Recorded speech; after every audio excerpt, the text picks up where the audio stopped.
all that jazz, multimedia type of artist for the most part. I've been a creative for, I'm gonna say, like 7-ish years now at this point. As any kid, when they were little, started a YouTube channel, kind of did whatever from there. All started with Minecraft content. My first touch on graphic design was texture packs. I was digging into the files and messing with them inside of some sort of image editing platform online. And from there, just started messing with all sorts of programs on my laptop. Started designing more stuff and making more, kind of moved into when Fortnite came out, made some content on that as well. Really developed a love for video editing at that point. And of course, got to make some thumbnails. So I touched Photoshop a lot more within that era of my, I guess, content creation journey. And that was probably like for 5 years, if I'm being honest. Was a YouTuber for like 5 years. Was able to get monetized at some point, which was pretty cool for someone that was like so young at that time. High school came around, senior year specifically, started doing some. Anybody who may, see this that I have went to school with and whatnot. I did a bunch of stuff for my school's athletic department. Only one in the district that was doing it, which is so badass that I could like hold that over everyone for the most part. Um, and then from there, we did a bunch of hype videos, and then we started doing athlete posters. Started the business there because that's when I was able to pretty much monetize what I was doing. And then the summer hit, and now we're here freelancing away. Almost 2-3 years under my belt, and wouldn't change it for anything. I absolutely love what I do.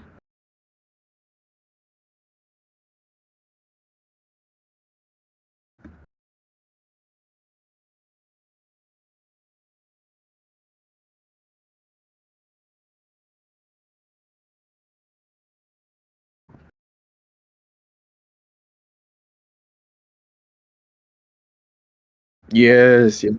Mm,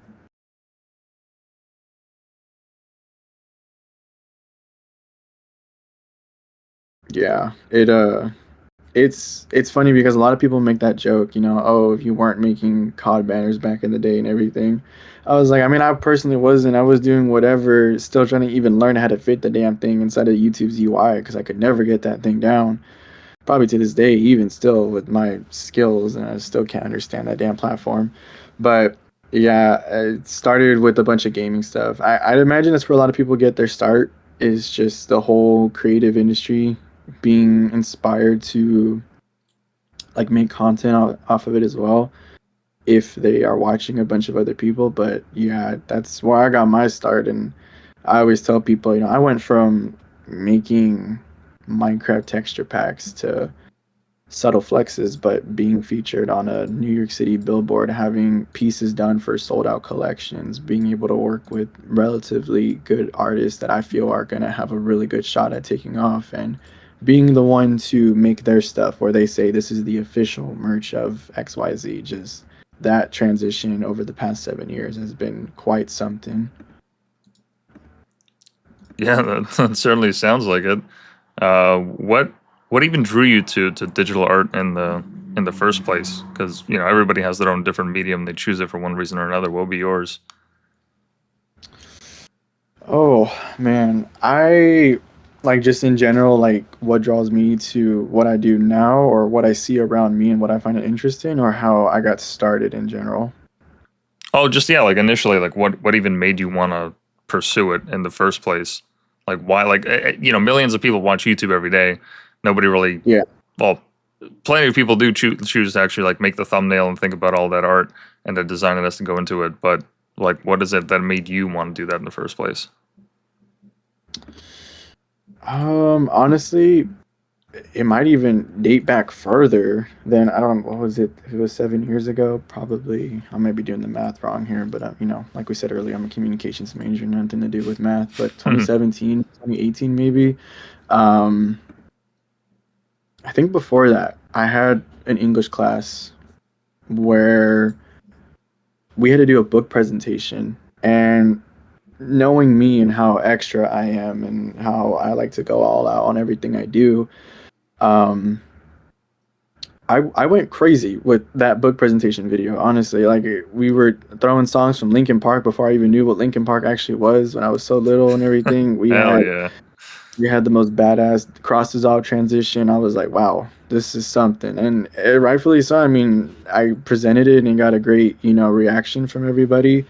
Um, Eventually, I liked doing that like motion type of stuff, which led into videos and everything. So it kind of started from there. And then what really got me into it was noticing, hey, I have a video software. I know of a photo editing platform. I just started messing with it more, completely, I guess, like not knowing of the world that was really out there. As far as like what I know now, the people that I've networked with, and all the friends I've made, and everything, all the industry giants that I've been able to speak to, and maybe now call acquaintances or work buddies and everything. I had no idea about any of that. Obviously, I was so little, but back then, it was just this is my little bubble. This is what I'm looking at now, and everything. Um, and that's kind of what kept me going and really taking an interest in the whole design thing. Being a creative, making videos, was the fact that I already had access to this stuff in a sense, very low level type of softwares and platforms, but then seeing others do it, and I guess wanting to participate, that's what really drew me into just starting to make things that came out of my mind, basically. I see. So then the next natural extension is, all right, now how can I make some money, especially as a teenager? Yeah. Yeah, it was it's funny because like a lot of, well, probably just my sister if anything, but some people would tell me like your first job, was working at, this store XYZ. And I'm like, I don't know. I mean, in a sense, YouTube could have been considered that because I did reach a monetization point. But also in high school, when I was operating my business and managing clients, the parents, and operating and managing my members as well, who were helping me, the photographers and everything, I was making money there. I made quite a bit, and I mean that in of itself is its own story. I mean, all of the money we made, or at least I guess me in general, just because I was putting together most of the work, um, it kind of just started off of like an accident, if anything. Not even an accident, actually. It was pretty much just me sending out a screenshot from a hype video I was working on, and then here comes one of the parents, which is the parent of the player, who was saying like, "Hey, is this possible to get it in a poster?" I was like, "Wait a minute, kind of."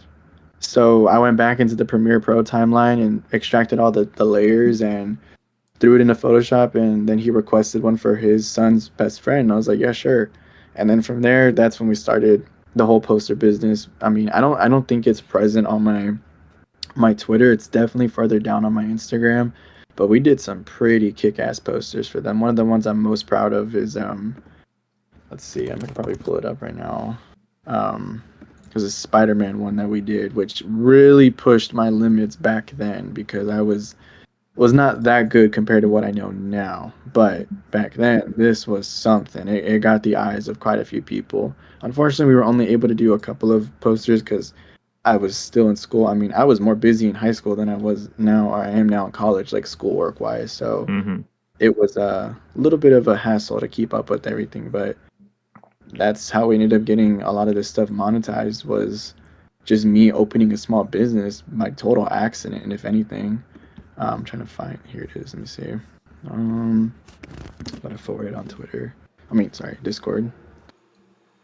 It's one I of the don't see ones that I it. had. Right on. Yeah, it was so odd like getting that request because they were like, yeah, he really likes Spider-Man. And I was like, oh, okay. I did not have this idea of embedding like the suit around him and doing all that touch-up work and everything until like later. And I was like, wait, this could potentially work. All I need to do is just recorrect the lighting, do a little bit more to like add the tentacles on there, paint the suit black in some areas that it wasn't black yet. And I don't know, I mean, a lot of people liked it. She sent me, a picture of it when it was framed. I was like, oh my god, that's so sick seeing my work like just framed in general, and it's in their household now. I don't know if they still have it up. I wouldn't blame them if they took it down because that kid is not in high school no more. We all graduated like 2-3 years ago. Damn, that's let me see if I can blow this up. Oh, I guess not. But yeah, that's a sick poster, man. That reminds me of like the old I don't know, early 2000s, pre 20, or sorry, yeah, pre 2010 game, like PC Mag or like gamer magazines, or even just the movie magazines where they have this kind of like movie poster style to it, because it does, even like without all the text and everything. Like this standalone, this goes hard, man. Yeah, we were trying. I mean, obviously, it was a screen grab that came from the actual movie poster and everything. I don't even remember because that's a 16 by 20 document. If I'm being honest, I don't know where I even got, you know, a high enough resolution image of that poster. Maybe I just found it by accident, but yeah, we I tried to correct the lighting a little bit, even extract the color grade from that. I don't think that specific scene, but I think one of the other scenes from that movie.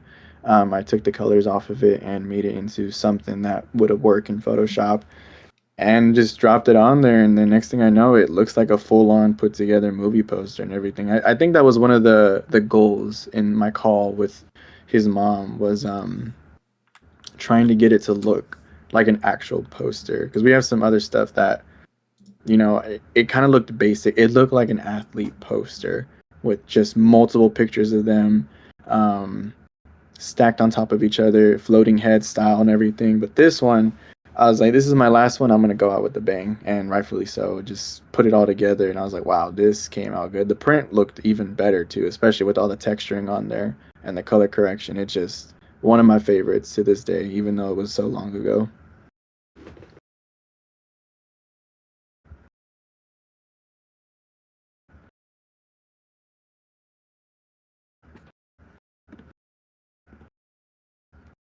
I'm not sure if it got muted on this end.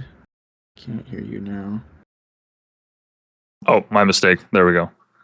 Okay, there we go. Perfect. Yeah, I was saying it's interesting how your path just kind of wound you there. You know, at first you start playing with it just for the sake of it, you know, school assignment, whatever, and then all of a sudden you're like, screw it, why don't I just do it on my own? Why don't I just make something of my own? And then you get the chance to work with people that are in your school, all the parents juggling clients, doing schoolwork. That's a hustle, man.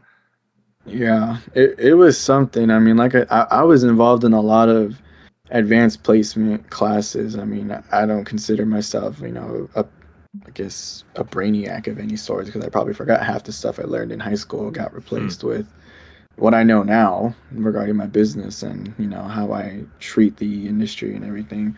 But I was involved with so many high level classes, and thankfully I got them done. And because now in college, I don't have to worry about them. I can just focus on the unfortunate path that I am on, even though I'm trying to get out of here already. But it's good that I got that all done back then. But it was very stressful in the last year because I didn't expect, like you said, it all wounded up on just its own thing. I did not expect for it to reach that point whatsoever. It, like I said, I posted a screenshot, and I don't even know if it's still on the Twitter that I have right now, but it got the attention of the parent, and we did it, put it together, and it went from there. And this was after we did all the hype videos and everything, which that was its own thing too. I mean, my editing, what I could know now about editing is probably a lot better than what I knew back then. I just don't really edit stuff that much anymore because it just feels more time consuming than doing a poster or a merch piece or whatever. But we were putting these productions out there, full-fledged productions. We got one of the local news stations to cover us for some reason, and this is a grudge I hold against that team to this day, like my team that I was working with back then. Hmm. Nobody bothered to tell me, hey, they're outside, like you might want to go talk with them. I'm like, I am the reason you guys exist. What happened? How did y'all not contact me? I mean, come on, I put y'all on the map. I gave y'all's players a platform to be found through. I mean, I was literally the heart and soul of it, and I will not have anybody tell me otherwise. I mean, a lot of people told me that, like, yeah, man, without you, that team would have been nothing. Like, you're the one who put out all the content, you managed the pages and everything. I was like, damn straight, damn straight. But it was it was a bit weird and to see this news piece go out and I was nowhere near anything mentioned. I was like, okay, I get it if there's supposed to be very little information about us, credited because we are students, and minors and everything. Hmm. Or if, perfect example, in some people that have asked to work with me in recent times, they'll be like, yeah, I don't want to really credit you in the caption or nothing like that. I'm like, why? What's going on here? Why do we want to do that? Um, I just feel like it's a good way to bring me more business or whatever, or I don't know, it just kind of makes you look like a good person for crediting your artists and whatnot.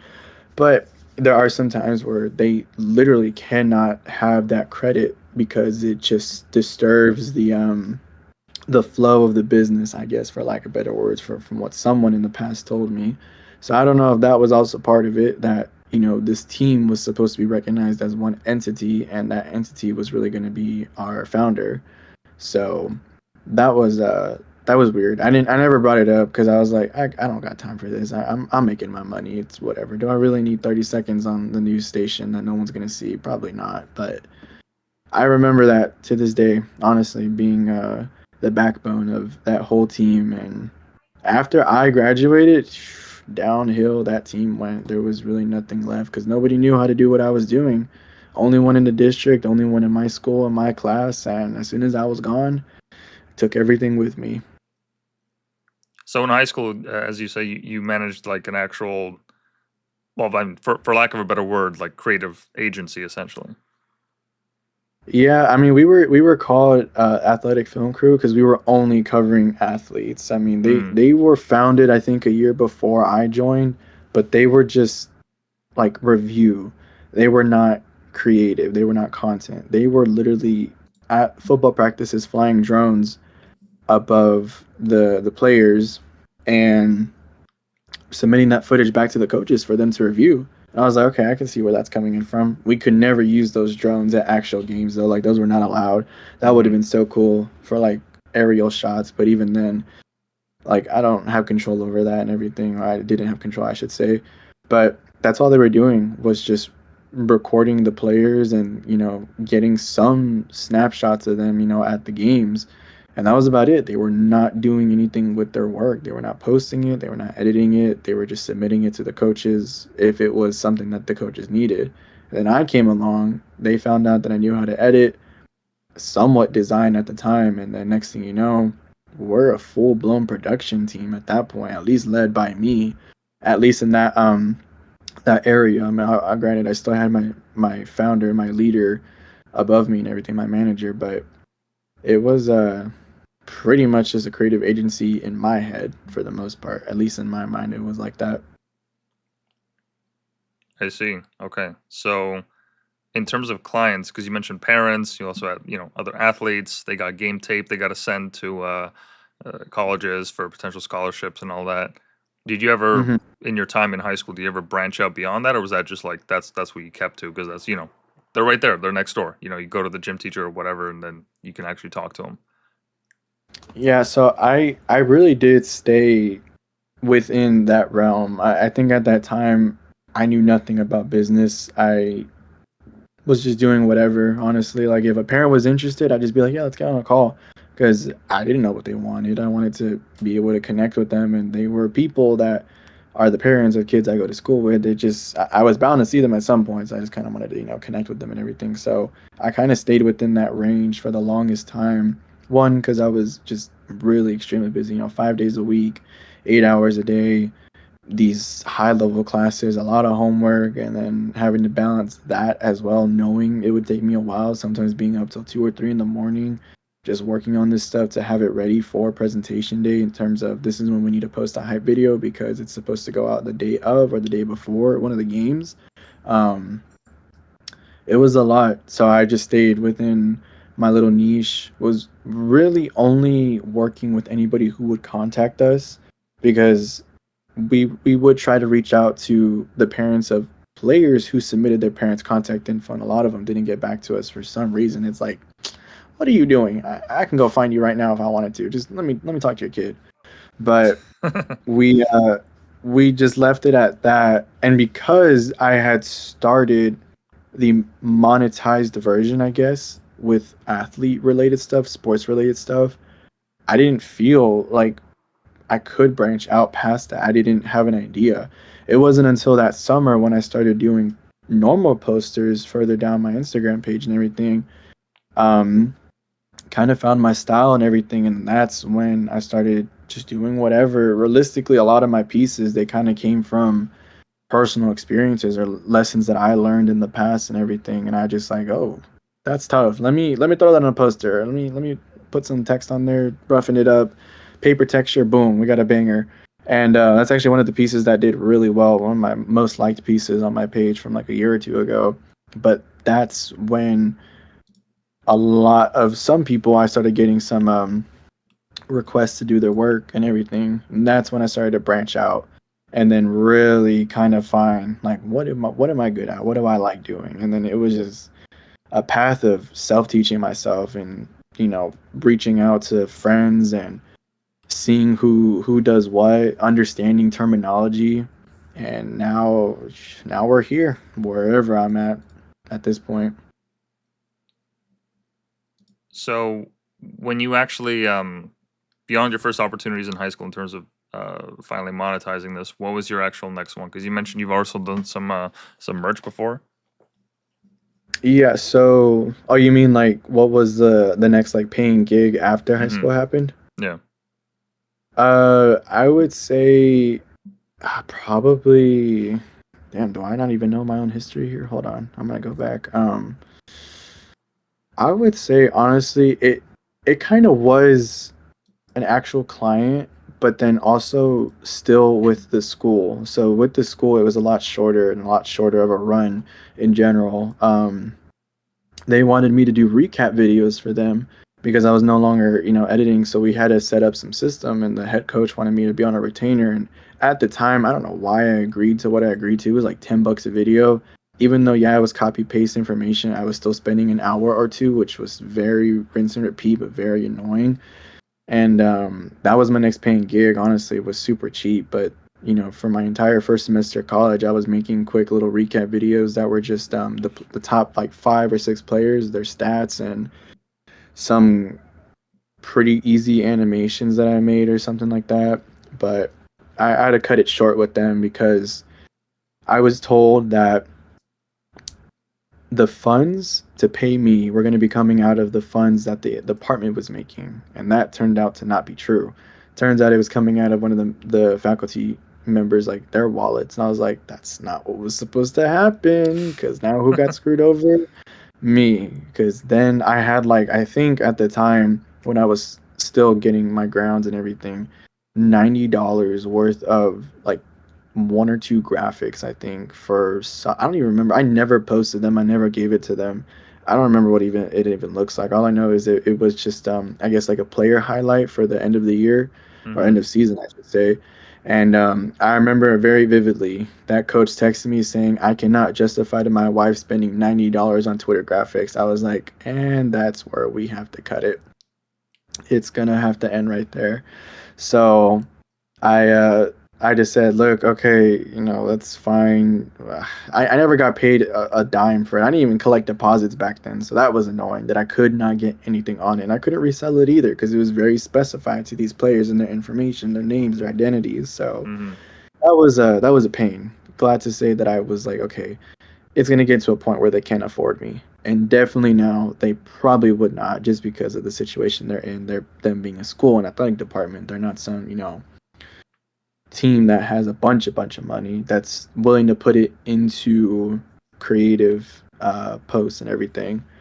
But past that, my actual first client, which sadly I don't work with as often anymore, just simply because I don't think he's that active on on his own business and everything. But if you were to go on, I think my Instagram further up, there should be a post.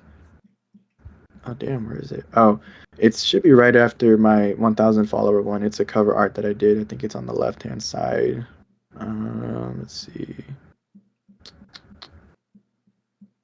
Oh, never mind. My grid is different. It's you passed it. It's a red one. It's got like 3 red boxes. It says more than a minute on the top. I was a little bit further up, I think. Oh, further up. Okay. Yeah, right about there ish. Yeah, it's right there. It's yeah, that one. That was I don't know how that one amassed so many likes. I don't know if it was because it was good or if people were like, "Oh, this is his first actual like client work. Like this is good." Um, and that piece, like that one too, funnily enough, that's the one I mentioned earlier that was on a New York City billboard. It's in one of my highlights, I think that says like going up or something like that. It's on there and it's the crappiest quality video possible. I don't know where my guy got it from. He was like, "Yeah, I'm trying to get something better from my manager," but I was like, "Yeah, that's never gonna come in. I already know it." It's not coming in. So I have it saved and it's funny just seeing it in such low quality, but it's such a big feature. I didn't know about it until he told me, and that was never my goal to be on a billboard, but I can say I've been on a billboard. And funnily enough, like that same exact billboard, maybe it's one that's commonly bought out for promotion, but it's Hmm. had some of my mutuals on there as well. I'm like, wow, I've shared the same billboard with other industry legends or other friends of mine or something like that.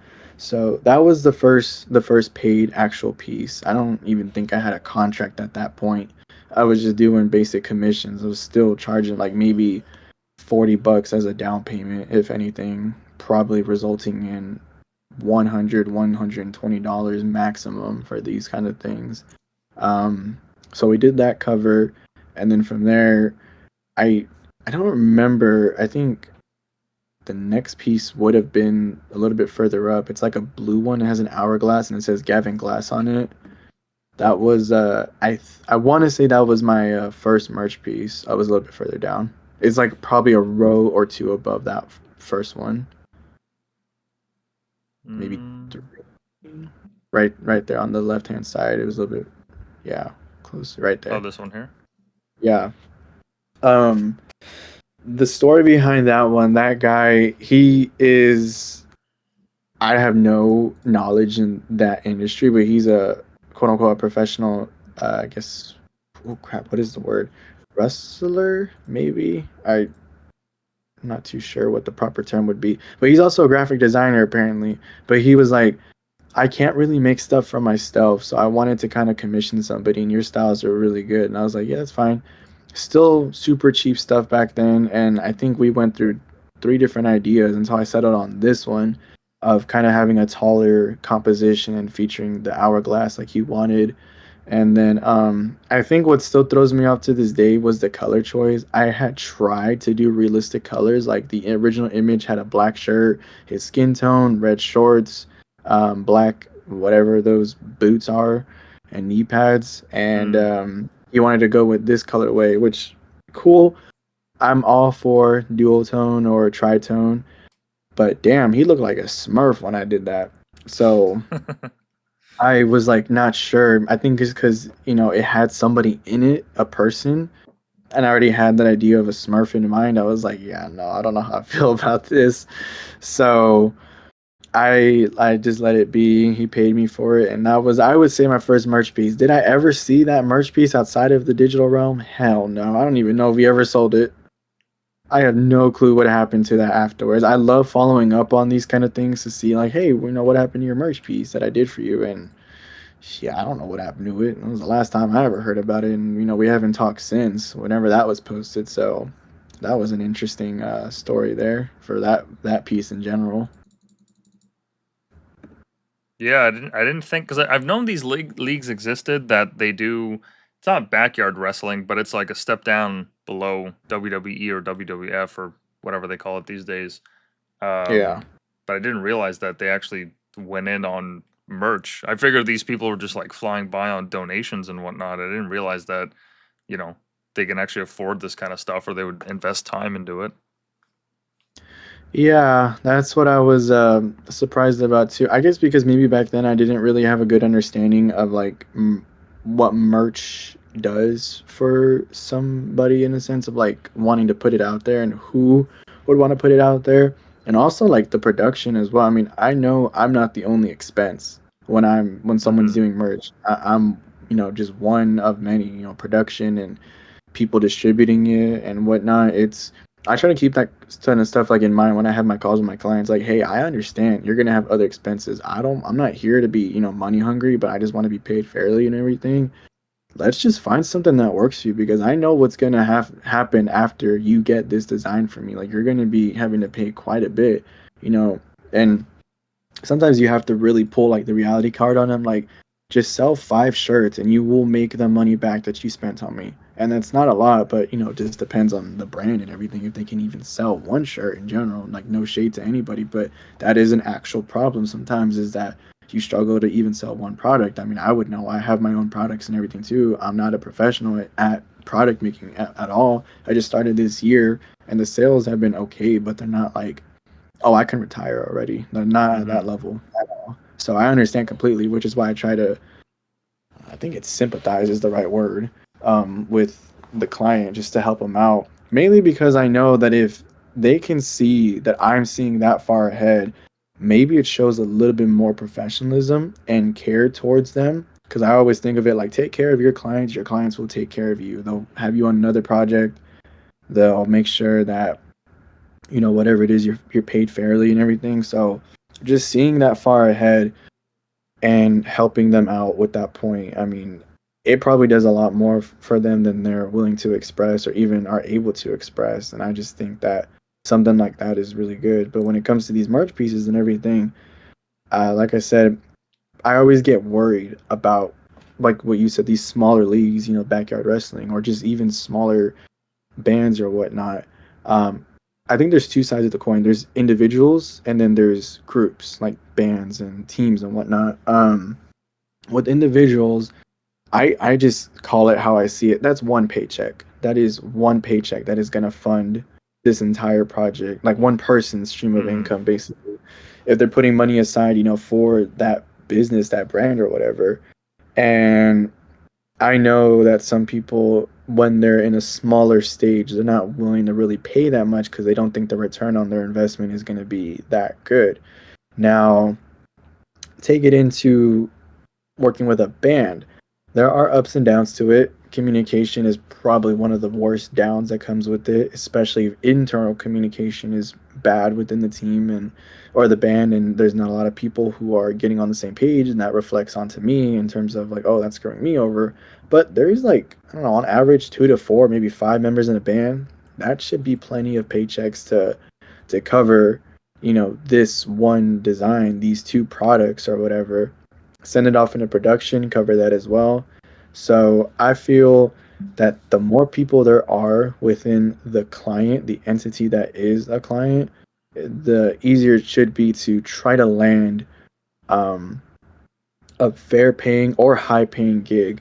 Now, if they say no to something that should be more than affordable, then I got to get the hell out of there, because I already know that's not going to go good. That's just gonna be a nightmare to deal with. I've already lived through it multiple times, having to deal with people who just can't afford nothing.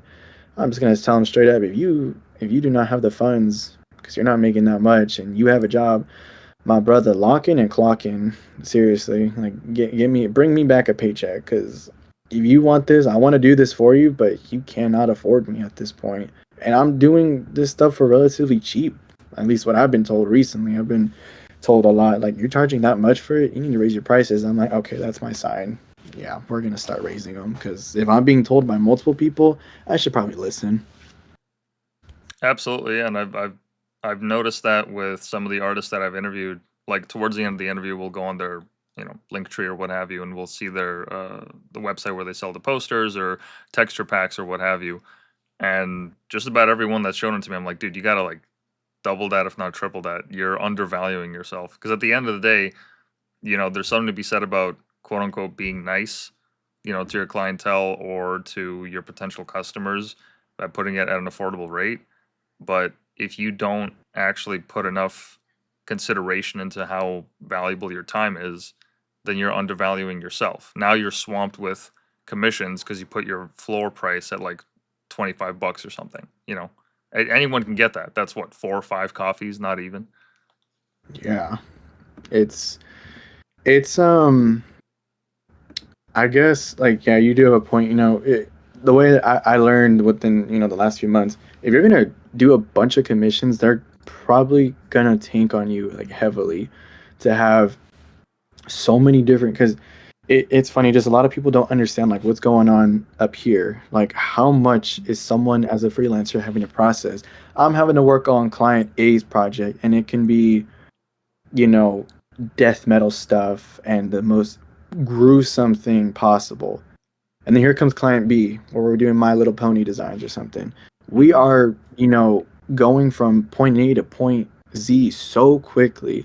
There is so much to process, and understanding who is that client, how do I maintain my relationship with them, and I have to. It's kind of like that joke, using group A humor with group B. You have to kind of switch like personalities from time to time to Hmm. understand who you're working with and everything, and just balance all that. And now you get into the actual work, having to, um, what is the word? I guess like designate specific amounts of your brain into each project and everything. You take on a bunch, it's gonna leave you burned out. You're not gonna know what to do because you're just straining yourself. But if you're gonna take on a bunch, be willing to do it and do it at a good price. The way that I see it too is that maybe I can pick up short term, quick projects. Turnaround time is like a week or two for something that I personally would not always charge that much for or charge that little for. But um, I would not on a longer term basis, like a much longer process project, I would not charge that little. But it's quick, it's easy, it's a quick buck that I can make or something like that. Now let me get back to my longer term projects, stuff that's gonna take months or weeks to do because it's such a big project, multiple products, rollout, waiting for certain releases and whatnot. That's when, if you feel like you can charge a higher price and make your ends meet for the month. You don't have to take on 10 projects. You can take on 4 and still make that same amount, if not more, than when you were charging for just 10 projects. And even right now, like when I'm swamped with a bunch of stuff and a lot of things are becoming, rush fees and everything, it gets to you at some point, honestly, having to take on so many things. But as far as like products go and everything, I think that's a different ballpark in general. I feel like some products like texture packs that can take a minute to make, especially if you're trying to curate them, scan them, fix them up and everything. But some things like I have a product that's called Cyber Glows. I have another one that's called Ghost Pixel, and I'm working on updating that one right now. I would likely, even though, yeah, I spent maybe a couple days working on them to make them look right, function correctly inside of Photoshop, I would not put them at such a high price point, because if it's in demand, then you can sell it cheap and probably make a lot more from 20 sales at $2 a pop than two sales at, I don't know, like, maybe I did the math wrong there, but you get my point there. You know how Yeah, yeah. you can sell a lot more at a lower price, make an actual profit, have a higher chance of making the profit than having a higher price point and not being able to sell as much, and then now you're really not making any profits whatsoever.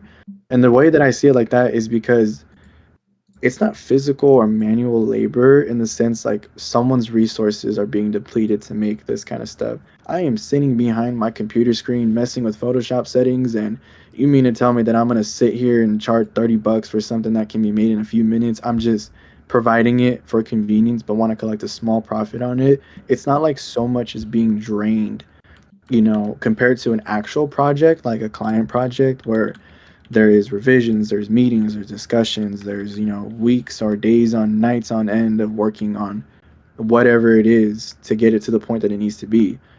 That's where the high price point comes in. But something that's done a couple of days, and really the only thing if you don't make any sales, the only thing that you lost was just time, which time is valuable, but you're not having to pay anyone off for using their resources. No one had to contribute to. I mean, if you had people working on with it, yeah, cover their expenses. Pay them fairly for contributing to the product. But it's something you really don't have to charge that much for because not much went into it other than your time and, yeah, a little bit of digital labor. But it's some people will go overboard with that pricing, and I'm like I said, I'm no professional in the whole selling my products type of industry, but damn, like lower that price. That should not cost that much. Like I promise you, lower it by 10, 15% or something. You will be able to make more sales because people can justify it to themselves spending X amount on, product Y or product Z or whatever.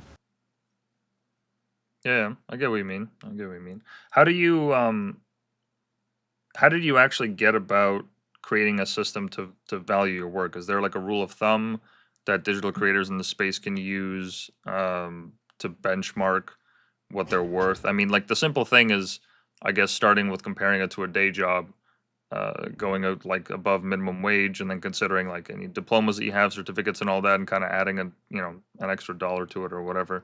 But is there Yeah. even a system for it? Is there like an industry standard for it? I think, well, other than like real world stuff, such as different states or even countries with different, monetary amounts and everything like that, um, that is something to worry about for sure. So to get that out of the way, I think that's 100% something that you should take into consideration. One really good example I have, and it's actually for a project I haven't released yet, just because kind of want to wait until I just don't have anything to post because it's not one of my favorite designs. But with this client, I don't know where he's based. I totally forgot, but my currency to his currency, not the same. Then that rate, even though when you look it up, yeah, it's, USD to whatever it was, it's supposed to equal out, but for them, it can be a crap ton of money because in their world, their money is way different than ours. I think that's something that if you're freelancing internationally, 100% take that into consideration as a rule of thumb. But as far as creating my system, um, I'm not a big numbers guy. I've never been, shout out my mom for like helping me with everything math related in high Hmm. school and everything, especially in accounting. Man, did I hate that class. That was something, especially at the college level. No help really given from my professor. But with my numbers, I don't. Maybe it's just how my brain works. I just like staying on even type of things. $100 or kind of going in patterns. Hundreds, fives, tens, 20s, whatever. Just basic counting and everything. So, I think I had initially started at maybe $50 to $100 as a good range because I I think what helped me, and maybe not everybody will have this in the beginning. When I first did that commissioned piece, that accidental poster that was from a screenshot on Twitter, um, the guy that I was working with, the photographer, he had already been doing it for a while. He knew what he wanted to, make per image used inside of the poster. Um, so he had his bases, which kind of helped us find a final total. Now it was up to me. What do I want to charge, given that this is a parent of one of the students here? Thankfully, this parent had money, so that was not a big, stressing point for the most part. But when I made my total, I think it was like a grand total of 300 for me and the photographer to be paid. And like I said, that parent had money and he gave us like a $200 tip, mainly to spend on equipment for the team, which I found funny because I guess maybe he thought it would go to all of us, but I'm the only one that really had my own devices and everything, so I didn't really get any of that, which is fine. I don't think anything would have been able to have been covered by that when other gear for the others is more important. But it was him giving me that, agreeing to the final price point, giving us that tip. That's what kind of helped me shaped like, okay, someone has told me before they're willing to pay this for what I do. There is someone out there, not everyone's going to agree, but there's someone that has said yes. If no one had said yes, then I got to reevaluate. But I I based it off of that, started from there, and then I think just in my gut, like when I felt it, I would start to raise the prices, start to raise everything.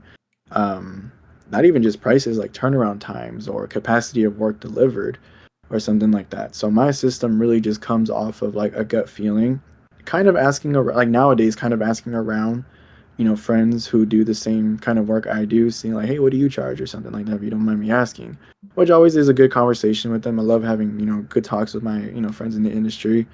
But for me, like I said, it just that whole system started off of probably not the best wording, but I don't have another, way of wording this, but it started off the approval of somebody else, which is what gave me my green light to kind of structure things the way that I have them and way I did it back then.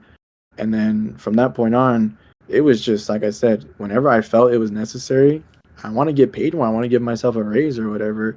But can I find the people who do that? Am I in the right niche for such a high paying or low paying, span of projects? So, to kind of put in a too long didn't read type of message, it really is just, do I feel comfortable doing said thing? And what are some good base numbers to work around? Maybe a simple Google search or asking friends or whatever who are in the same category. Because there's no way me starting back then talking to somebody who's been doing it for like 20 years, yeah, no, that would have not been a good comparison. They would have told me something like $50, and I would just have to agree with them because there's no way I was going to be able to charge like 200 starting out.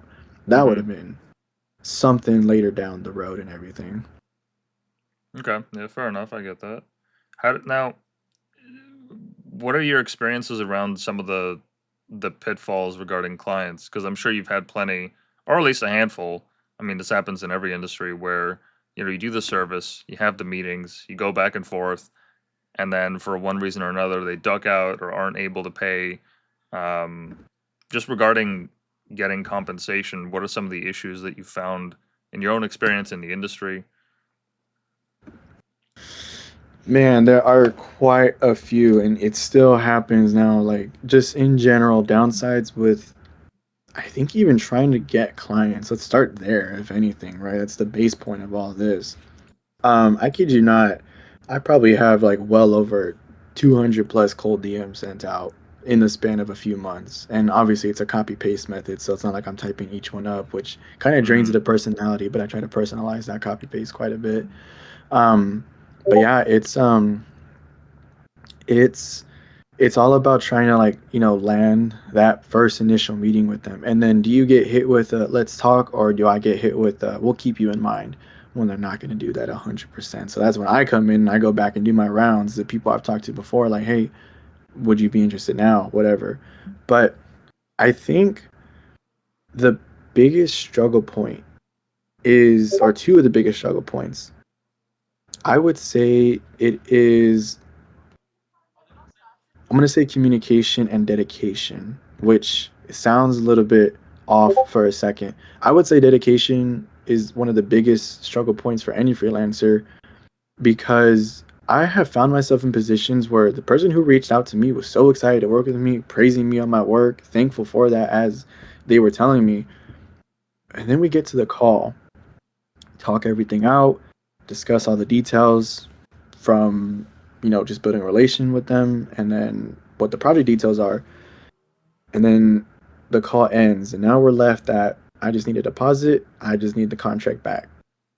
And then that's when things start to take a really, really big fall. The dedication part, amongst, dedication and communication, I find myself constantly like hounding some people that I have no rapport with whatsoever, just like, hey, when are we going to get started? Did you need any more time? Did you have any questions?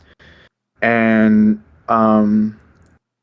they just don't respond, or they, not even not responding, but also on the brand that they're having me do work for, or maybe even their own band in general, whoever it is, whatever they're trying to commission work for.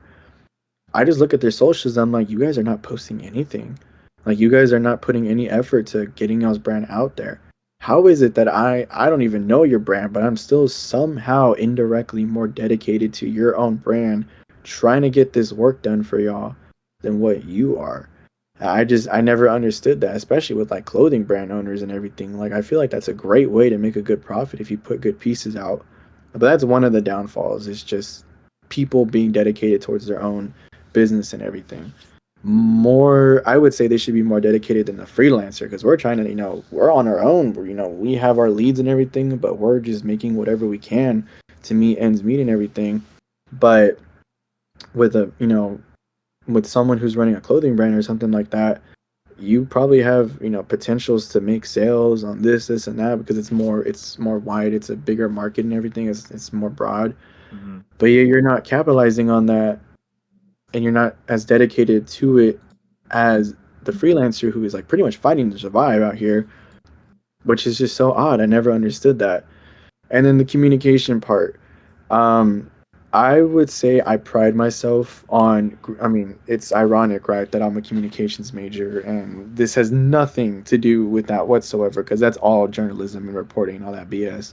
But whenever I get on calls with people, I like clients, I break everything down. I break the whole format down, how I'm going to run things. If they have questions, I try to make them feel secure with their money being in my hands, other than an actual contract, a legal document securing their deposit so I don't run off and everything. Not that I have a reason to do so. I mean, it's my business. I need to keep it going. I don't want a bad rep. So, um, some clients who I don't work with often or don't work with at all anymore, they take forever to get back to me. And it's like I understand everyone's got a million things to juggle, but to put it in perspective, I'm a full-time student running this freelance business with also a part-time job and other responsibilities out of those three realms. But I'm still able to get a reply back to you in 2 or 3 minutes of you sending something to me. But I have to wait days or weeks for you to get back to me. Like, what are you fighting a war? I mean, if you're, I mean, you're out there on the field, it's good for you, I guess. Go you. But damn, where'd you go? Like, I don't understand it. What makes it worse is when they're active on their socials. There's one guy that I am contemplating working with now because he was praising my work so much, wanted to work with me, was praising my communication with him and transparency. But then we get to the contract and the deposit, and he disappears like for 2 weeks, I think. Some hopefully this is not directly calling him out. No shade to him, but it's just I've heard this excuse before. Oh, I lost my phone for like 2 weeks. What the hell? What do you mean? Like, but you were you're posting on Instagram. You were retweeting the most random stuff. Like, I don't buy it, man. I'm like, At the you library. had access to something. He went Yeah, to the you library. had something. Yeah. Well, you had access to something. If it was your phone number, that's a different story. But you're on Twitter, you're on Instagram, like you can reach back out to me, and you have messages unopened from me. So stuff like that, you know, it kind of pisses me off a lot when we're so far into discussing the project, very heavily invested in it. I've already, and someone can easily say, well, then just don't do it. But I've already invested an hour of my time trying to explain to you how everything's going to go to make you feel safe with your money in my hands. But here we are, days later, and I still don't have anything from you. I don't know if it'd be easier to just work with like their managers, but most of these people don't have managers. They're on their own. They're just, contacting whoever to get the work done for them, such as us designers and everything. But I think all my clients that are good about communication and don't mind me bugging them about certain things, because at the end of the day, we're here in a professional and business collaboration. We're trying to make an end product here. We want to be on time with these things. If both of us are valuing that, who cares if we're spamming each other or bugging each other? We're just trying to get something done. And I feel that's the thing that a lot of people don't understand, is that we're working towards an end goal, but it's not going to work if only one of the two parties is really in it, especially if it's only the designer, because we're kind of left on a thread. Like, what do we do now? I don't know what the hell you want me to do. I can't get started if I don't have a deposit. Now you're telling me you only are giving me 2 weeks to do it, but you took a whole week to get that stuff sent back to me. It just, I don't get it, honestly. Maybe because I've already been in a position where I've faced multiple scenarios that I'm just there like, I know how to fix this. Like, I know how for you to fix it, but I'm not going to tell you because it's going to seem like I'm babying you. I know the solution, but I can't straight up tell you because it's going to seem rude in some instance. But at some point you hear every excuse, you hear every reason, every actual excuse that's like a legitimate reason. Like, okay, hold on, let me give you some more time. Like, you're clearly going through something. Let me just ease off on. But how do I know if I'm not hearing back from you at all? It's like talking to a brick wall at that point. So those are definitely, at least in my experience, I'm sure this applies to a lot of others. I have heard stories from others as well, but communication and dedication towards your own brand, towards the designer or the freelancer, that is, in general, I feel like that stuff does not improve until you get to the higher ends, like working with big name companies, big name artists, bands, groups, clothing brand owners, whoever it is. when they have an actual team and they are not, bullshitting about their brand, their music, their, project or whatever. That's when you get in touch with managers and admins and the artists themselves or something where they know they need to have this done on time because it is all one big moving machine that cannot stop for anything. But, everybody who's independent, running things on their own, it's a nightmare, honestly. But they go hand in hand. Starting off in freelance, starting off in those businesses, we got to come together to pay each other or create stuff to help you boost whatever it is that you're trying to boost, right? So it's a stage that a lot of us get stuck in for sure, but it's just part of the growing process. You cannot just skip past everything and expect to hit the jackpot immediately. You have to struggle, you have to learn everything, you have to develop your own personality within everything too. You have to evolve as your business evolves and everything, and just kind of learn what is the industry really like. Can you say you have been put through the ringer? I know I definitely can because I deal with it almost every single day. It's a constant battle, but it's a nice fresh breath of air once we have a good client, respects our work, respects our prices, is willing to pay those prices, if not more, just as a tip or whatever, that even is possible, just respects the business model that is. But those are one in a millions. And those are the Hmm. ones that I try to keep on, on retainer. Like, hey, I don't mind continuing to do work with you. Like, if you like my style, I like what you're doing, we have a good relation, consistency is key. Let's keep me doing your stuff for you. If you need to switch out styles or something, let's see what we can do. Or if we need to call it quits right there, it was good working with you. If you need me for anything else, let me know. But if you need to just switch up the style and that's something I can't provide, by all means, go to somebody else. I'd be more than happy to, refer to somebody that I might know. But those ones, I 100% I try to keep like under my belt because I know that those will go somewhere more than the other ones who are just not, too cautious about what they do and things like that. Yeah, I see what you're saying.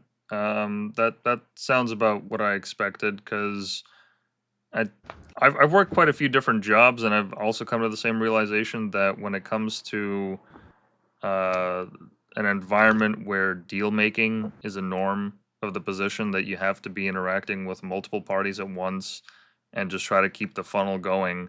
Um, that it really only gets easier the more that's at stake.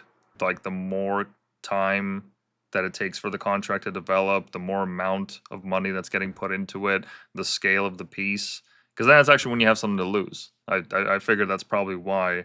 And then when it comes to cheap work, it's like, oh, okay, whatever. So what? Okay, we ghosted the guy. We barely talked to him for about a week or two. We have 100 however many designers in our DMs. We can just fish out another one. Yeah, I mean I agree completely with you. It's if there is something to lose, that's when it kind of gets to you a bit. It's like we just spent all this time. We didn't spend an hour. We spent a week planning all this, and all of a sudden now you're gone. Now I put the time into developing this contract, or at least rereading it and everything to make sure that it's all good to go.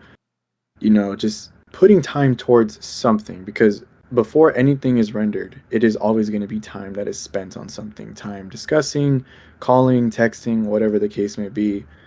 There's time that's going to be spent overall. And that's something like my dad says, you can't get your time back, honestly. Like your time is valuable, but you can never get it back. And yeah, I mean, he's right. You just can't turn back the clock and everything. Once every second passes, it passes and you cannot go back. So when it's, when a lot of that has been put into something, it's a bit of a bummer for it to not go anywhere. It just dies down, or that client just that lead does not take you anywhere, does not message you back, communicate. Um, it's probably worse than being led on by somebody you have a crush on because now you don't make no money at that point. Yeah, probably. Um, what would you say is the most, I guess, like labor intensive or intense project that you've worked on thus far?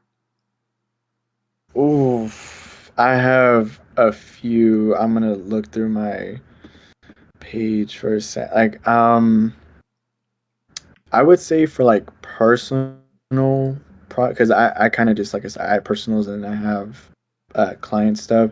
I would say my most labor intensive because it was a lot of developing the template, developing the actions that go with it, reaching out to friends of mine to test it, and just troubleshooting it a lot was definitely my first product, Eternal Noise. And it was also labor intensive because I put in a lot of effort into the rollout, the marketing to have them, as things that I can spam here and there, like, hey, I use this to make this or whatever. Here is the promo graphic for it.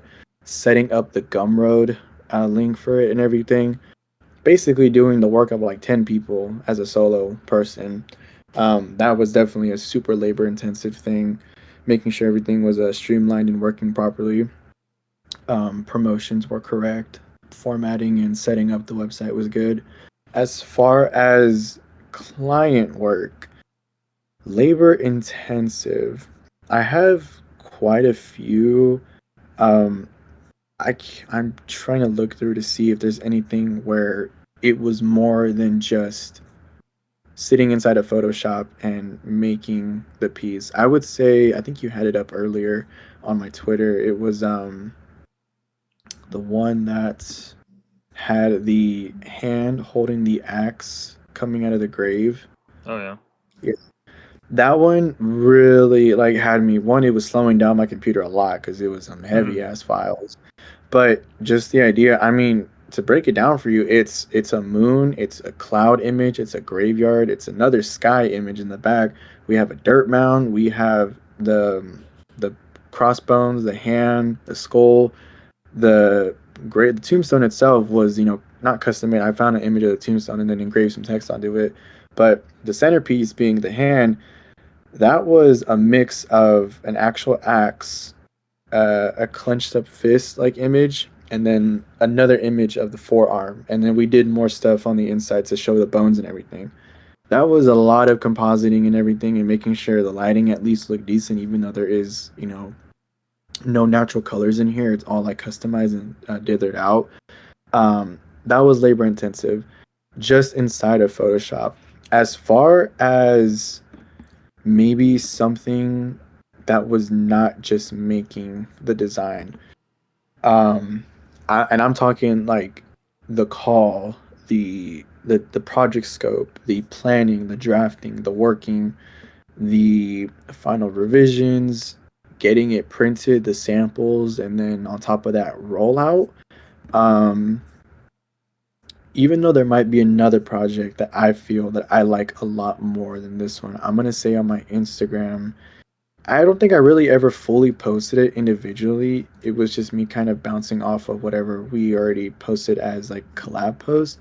But I did a last year I did a breast cancer awareness collection with this brand named Unexpected Takeover. I did it as a collab project with one of my buddies, Ray, who has not been active in a minute. I really wish he'd come back, but I don't know what happened to that man. He just kind of disappeared off the face of the earth. But we did this, pinked out theme and everything, and I didn't make that one. That was actually him. But just the three pieces that I made, the three shirts that we did, the rollout material, the sampling and everything of him having the brand owner having to get everything all printed and tested out and whatnot. And then from there, I want to say it was really just trying to get the sales to go through. Thankfully, that was actually like one of the first collections that I had done a piece for, or a couple of pieces for, that had the best selling piece, which is that cross piece right there, but also was a sold out collection, which I was like, wow, that's great. We sold out, and then we sold out again when they restocked it. I was like, okay, this is good. You know, that's obviously something to be proud of. So there was a lot that went into that one. Like when we finally called it quits in terms of like I was no longer hands on with it, I think was just when I got my final payment for all of the promotional material, editing the photos and everything, and checking up on the client as well, just because there was a lot of back and forth of like, hey, do you have this done yet? Are we ready to move forward? I think even then they want to do a round two this year, and I'm like mentioned earlier, I have been waiting probably like a week for that contract to be signed so I can do promotional material for them. Has not come in yet, so um, I don't know. I'm like as a side tangent, like I'm not too fond of working with that brand as much anymore. simply because of a mistake that one of the other members of that brand had made. I think I posted it a while back. If you go a bit further up my page, there should be I think it's like a red skull with a sword going through it. Yeah, that one. Um, yeah, so I sent them a PNG of that. I don't know why I did. I think it was part of like the deliverables that I was gonna send over. And I kid you not, the reason that this happened, which was the what was I opened up the Instagram story and I see something at the bottom and it's a goddamn chat GPT rendition of the design. I'm like, hello? Oh. What happened? Like, what is that about? So I contact the owner and I go, yo, what is that? Like, you have the actual design. Y'all haven't released it yet, but what are you doing? So apparently one of the members wanted to, and I'm gonna let this sit with you for a second, right? He wanted to take the PNG to remove the background, but also didn't want to reveal the design entirely just yet. Hmm.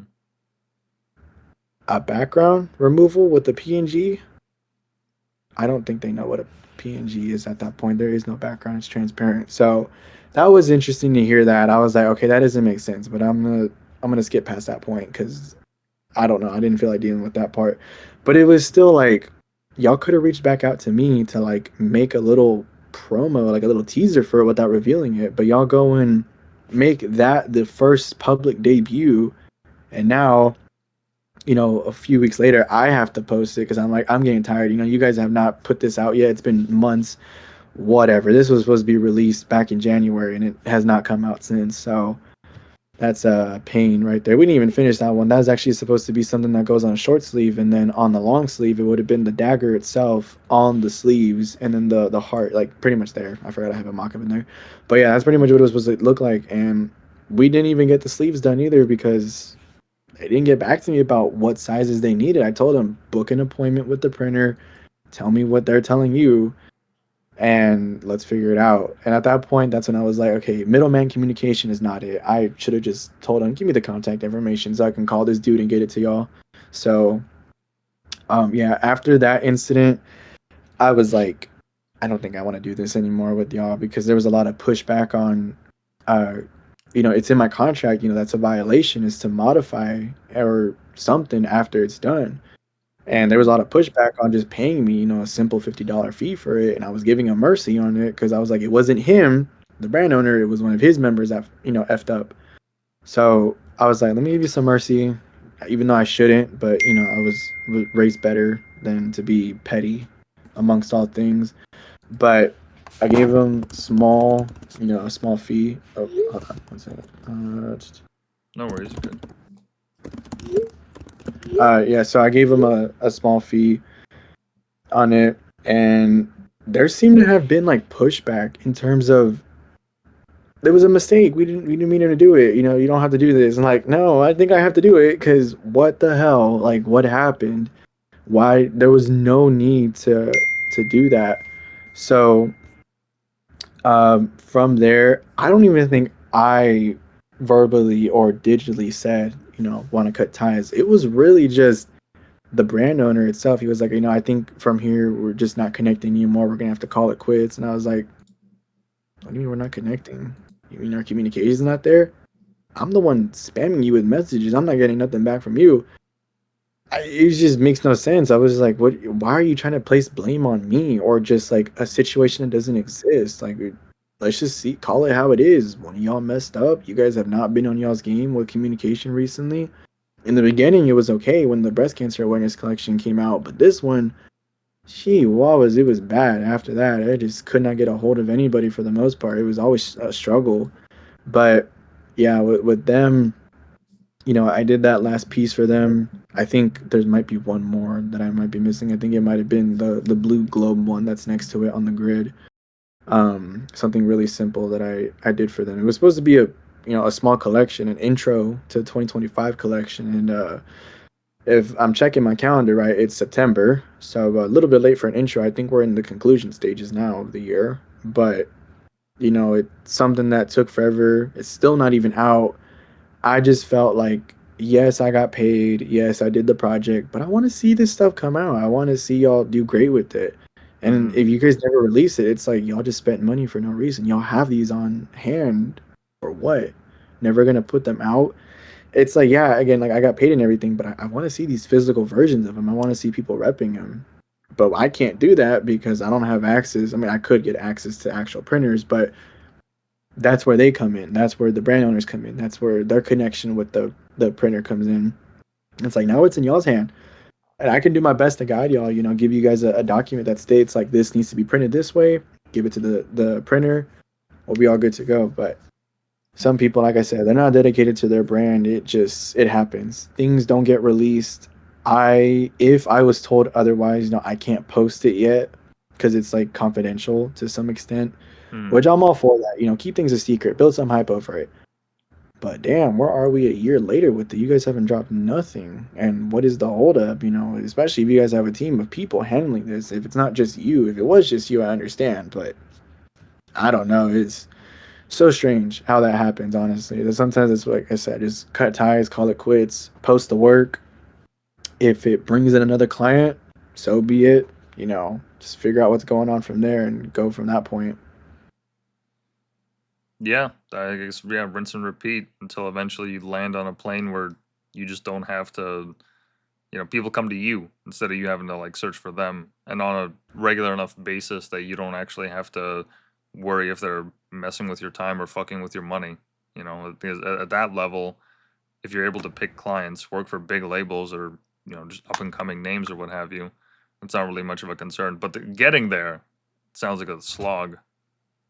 Yeah, it's its own thing. Like I said, everyone starts from somewhere, and you cannot just skip to the goods like that quickly. You really do need to learn the industry, how you want to format your business, because if you get to, like you said, with big name brands, labels, and everything, and you don't have integrity, you don't know how to enforce your own rules, they're gonna walk all over you because they're gonna be able to take Hmm. advantage of that. That you don't know what you're doing outside of the softwares, outside of Photoshop, Premiere, After Effects, whatever it is, whatever industry you work in, they'll walk all over you. So you have to be able to stand your ground, understand that that only comes from starting out with these kind of things. And yeah, I have some people who reach out to me, but I feel if I have the time, let me send those cold DMs out. Let me reach out to people, which a lot of the clients I have now have come from that, have been me messaging them. And granted, it's like a 1 out of 20 response rate.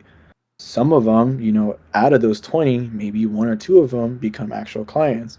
Some of the stuff that I have not released yet, but I'm super proud of, has been for people that I directly reached out to because I figured, I don't know what stage in y'all's career specifically. It's been a lot of bands that have gotten back to me, but it's like I don't know what stage you guys are in within y'all's release or with y'all's band work, but I can find maybe something to do for y'all. I mean, I don't just do cover arts. I can do apparel, I can do merch, flyers, posters, promotional graphics and whatnot.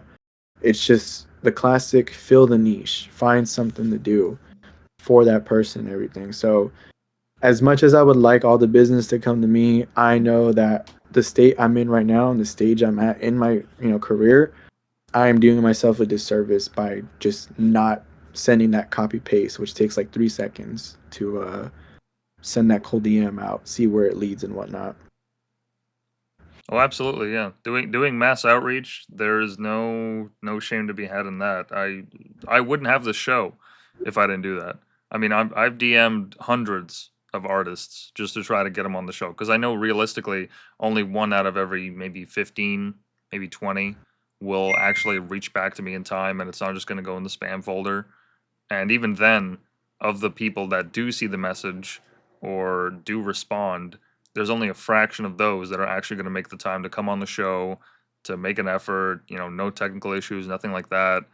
I learned this lesson when I was doing sales for a startup that if you're working in any industry where you have to carve out your own space, numbers is like that's your bread and butter. You have to just keep spamming, you have to keep outreach, you have to have this constant pipeline going because eventually, like, yeah, it'll catch up and you'll get a lot of momentum and all that, but getting to that point, yeah, just nonstop outreach, cold emails, even though it seems spammy or it seems fake, like That's how you get the word out. That's how people know. Besides, just stumbling upon your post in the algorithm. Yeah, even then, it's a classic tale at this point, and very much a timeless one. The algorithm sucks. It just does, especially for Mm-hmm. creatives. It's not the best. I mean, I get a bunch of ban ads now. Maybe that's my algorithm, or maybe because I've been clicking on each and every single one of them, trying to get a lead from that. As annoying as that is right now, because I don't know about you, but recently they've done something on Instagram where if an artist has, their sponsored ad has a link on it, but that link goes to their Spotify profile, but also is linked to a song or an album and auto plays it. And not only does it take me out of the app, but it goes to Spotify and I'm already, Mm-hmm. playing something, some album or whatever. It completely clears my queue and I'm like, son of a bitch. Now I gotta restart the goddamn album because their music decided to start playing. Which I get it. That's a good tactic. When the link is clicked, it takes you to automatically what you want them to hear. But man, has it been annoying just trying to do my cold DMs when that keeps happening. I have to swipe out and come back. I'm like, all right, this is what's gonna make me give up. Not even the clients, the goddamn Spotify link. So Mm-hmm. it's annoying, but yeah, if it doesn't really take that much time to do it, it's just good to go and send those messages because the algorithm is not going to do too much. I mean, reels are their own thing, but we're designers, not content creators, so it takes a lot more time to just put in that second trade, editing videos, filming things, coming up with content ideas, trying to break into the algorithm. Because post alone, I mean, I can have X amount of followers, but I know, not all of them are going to show up. Mm-hmm. It's just how it is. I mean, those people could deactivate their accounts, could be following thousands of others. You're only able to like favor, I think 25 or 50. I can't remember the exact number. But even then, how many times do people actually go into the favorites tab, go into the following tab? And even then, how much are they changing, like Instagram, how much are they changing their algorithm, how their UI works and everything? So it's uh it's a lot of studying social platforms to just see like what is working. Me, I don't know. I'm just like rinse and repeat. I'm just gonna make a post. I have a design ready, want to share it with everybody, copy my description, whatever. But there is no like set in stone way to kind of break into certain things. It's just trialing at this point. Yeah, no, that sounds about right. Do you by chance use any like CRMs or like software to manage all the clients that you're juggling? How do you manage to organize the pipeline that you're working on? I kid you not, I literally have a notepad in the notes app on my laptop open that just straight up says client tracker on it. That's all I got. It's got I mean some people would say that's, probably pretty good for, independent on my own and everything. Um Realistically, it just has a list of everybody I'm working with, what state I'm in. Am I waiting for a contract, deposit? What are we doing with them? Am I revising something? Am I finishing up a design? And then underneath that, it's all their emails. And then underneath that, it's all my possibles, which are people who have gotten back to me and took conversation further than just, we'll keep you in mind. Like, we Mm-hmm. actually discussed possible opportunities and everything. And I was like, okay, I can see myself searching you back up and coming back to our messages and whatnot. So, it's all in there. I know one of the better automation systems I should probably really look into is something like I think it's called Smart Books for like invoicing and everything. Mm-hmm. Like I said, I'm not no numbers man. So when it comes to that kind of stuff like invoices, I'm like maybe I should probably turn to my mom for that kind of stuff. She works in that industry. But what's working for me is really just let me send out that contract. Let me, kind of have you legally bound to this that says you do need to pay me, whatever it is. If we start to get a little bit heated with each other for whatever reason that may come up. Um, but yeah, I pretty much just manage everything on my own through that notepad. I mean, I have individual tabs for each one, which normally consist of what the project details are, details about the client in general, like personal details, maybe, such as even time zone of anything, payment methods, when I started something, keeping track of all the expenses, revisions, violations if there was any within the contract, and then just when is my next payment, like who is going to be paying what. So all of that is in there. It's pretty much like a little mini receipt. This is what we did at the start. Here's how it went. and this is what we're looking at the end. I should, like I said, I should really get onto some sort of platform, but I think it's what's working for me is working for me right now. There's probably a crap ton of other things that I would like to expand or upgrade within my own business, but it's one thing at a time. And even then, am I willing to get to that one thing just yet, or am I just too busy with other stuff? I mean, it's a lot to juggle, honestly. But if the opportunity presents itself, I'll take it, especially if it's laid out in front of me and there's not much research I got to do or, reading the manual guide, then I'll just look into it and see what I can do with it. Yeah, yeah, fair enough. I only ask because whenever I use CRM for like the sales, it just helped keep track of all the clients that we were calling. Because Jesus Christ, you had to make at least 100 calls a day minimum, I think. Um, so you definitely needed something to keep track. That's impressive that you can actually do it all in a single notepad. Like I keep quite an extensive collection of notes, but like anything big like that, I couldn't imagine juggling in something as simple as that. Yeah, it gets a little much. I have actually had to like reformat the notepad like so many times to make it work. At one point, it really was just like one or two people who were on there, and like, what am I doing for them? And then now it grew into, like five or six, maybe eight people, whether they are active or, clients in like rest right now where I'm not doing anything with them, but there are plans to come back to them. Now it's also their emails, their payment methods, and then all the possibles and everything. So it it sounds like a lot, but it really is like not too much because it's really just like a simple little notepad.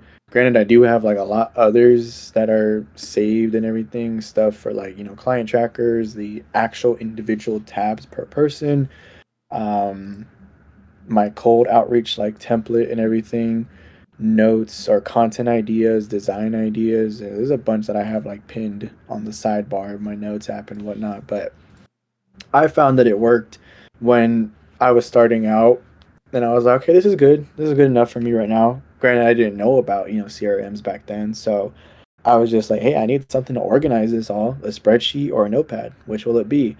And I said, F you to a spreadsheet because I'm not doing that. That's way too much right there. So I was like, let's just do a notepad. And it's been working for me ever since. I really no struggles with it, if I'm being honest. I just kind of keep up with it and update things on the daily. If a client says, something like, hey, we're going to have a payment to you, blah, blah, blah, we're going to have the contract, I just go and look for the name, update it, and then we're back to whatever the hell I was doing beforehand. Right on, right on.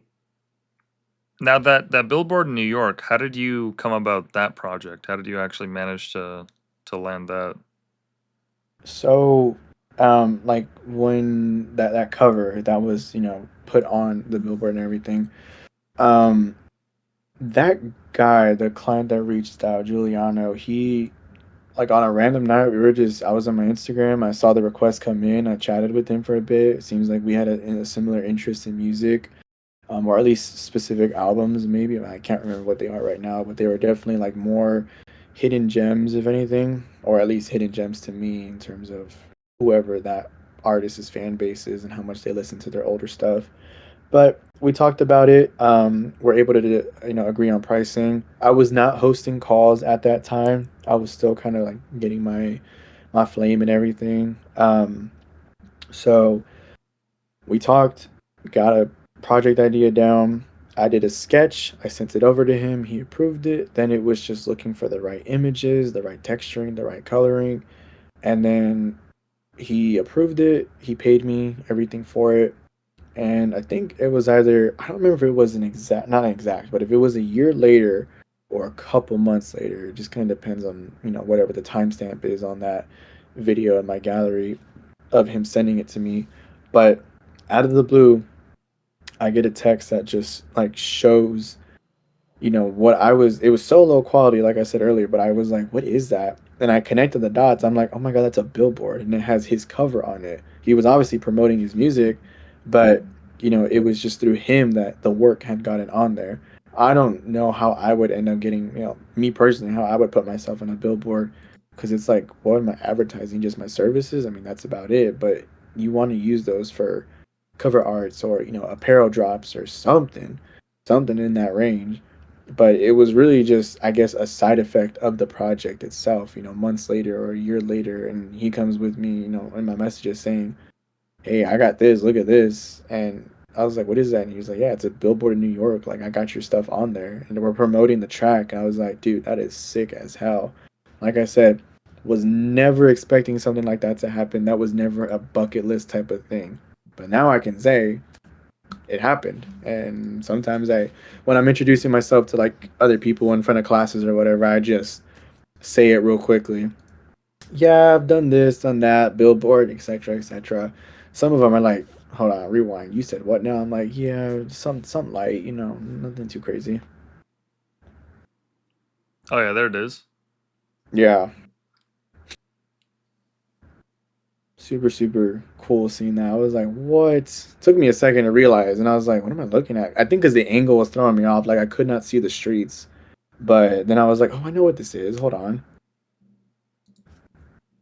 Right on.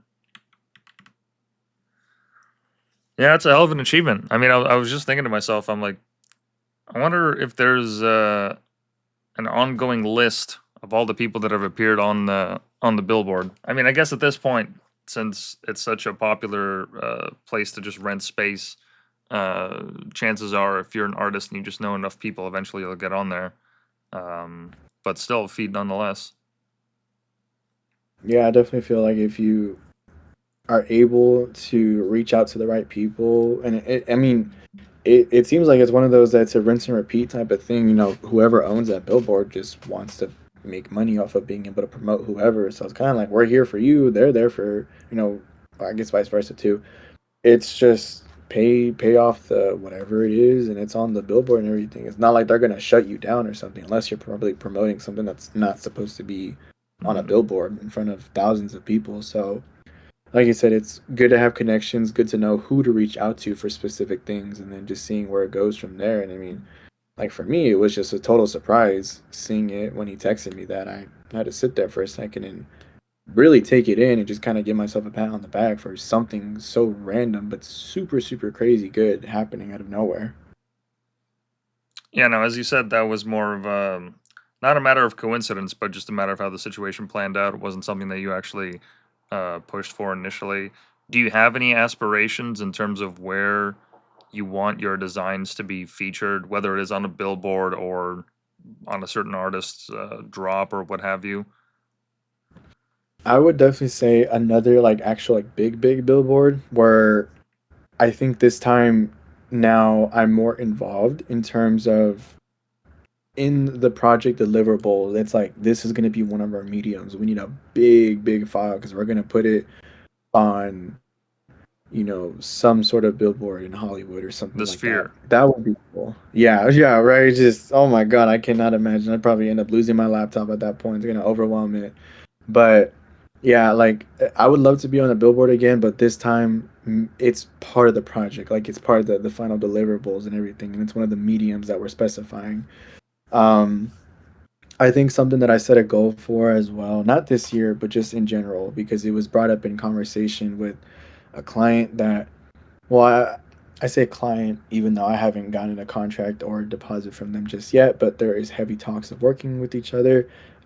Basically, being the primary designer for his startup label. He has like I think 1.5 million monthly listeners on Spotify, and he has other artists that he wants to bring in.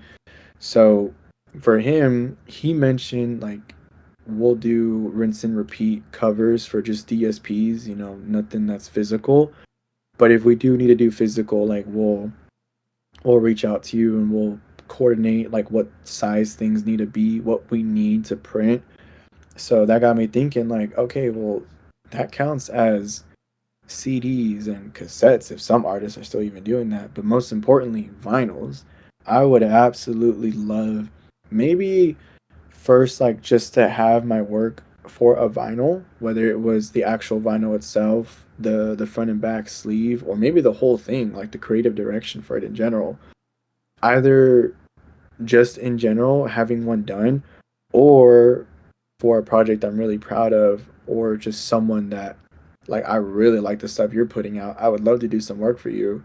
but I would also love it to see it become a physical, real world thing, such as a vinyl, of an official merch piece and everything. Um, so maybe my aspirations are more so trying to get my digital stuff into physical copies, into the real world, I would say.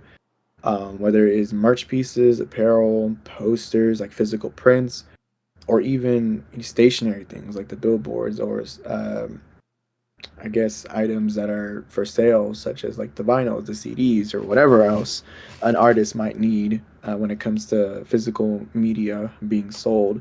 But other than that, the only other aspiration would honestly be working with or for an artist or their label, someone that I listen to a lot. I mean, like when my favorite artist is obviously, like, if you look at anything on my page and anybody who knows me well, my artist go to is definitely The Weeknd. I've done Toronto quite a few. native.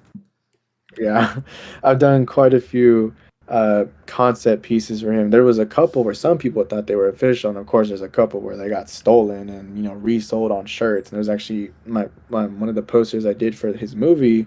It was stolen. It was put on a shirt from some dude in Beijing that was running a company here in the U.S. And all of his stuff was stolen. Classic. I mean, even the homepage had images from some athlete, I think, where it was his images on his account wearing another brand's clothing. I was like, bro, Mm. you are way too deep into the sinning of being an online business owner and everything.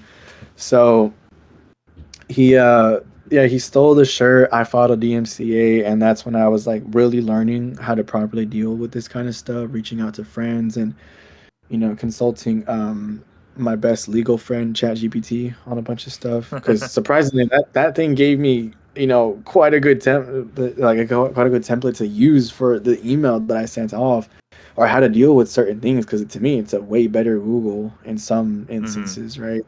It's more specific, it's tailored to your request, it's literally trying to just answer you.